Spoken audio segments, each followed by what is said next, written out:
They called him dangerous, not because he carried him, but because he carried truth, because he dared to dream of an Africa that was truly free.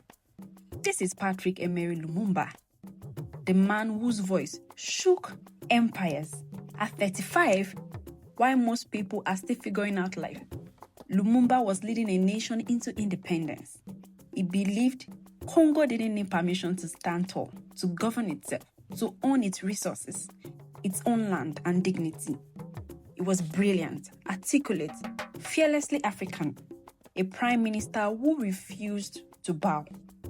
But freedom is never given.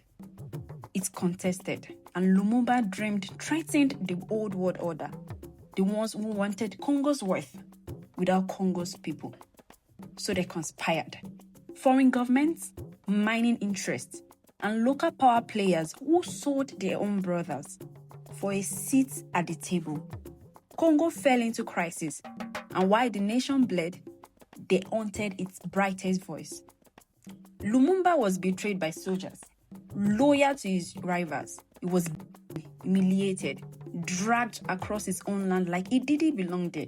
They paraded him before cameras, hoping shame would silence him.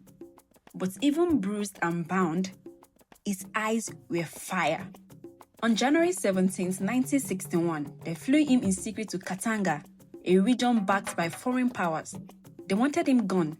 There in a small isolated house, they him for hours. And when they were done, they killed him and buried him in the dark, as if removing the man would erase the movement. But you cannot kill a seed. And Lumumba was a seed of courage, a seed of African unity, a seed of leaders who would rise after him, generation after generation, refusing to let history repeat itself. Today, when young Africans rise, when they build companies, challenge systems, rewrite narratives, and refuse to shrink, that is Lumumba's voice echoing.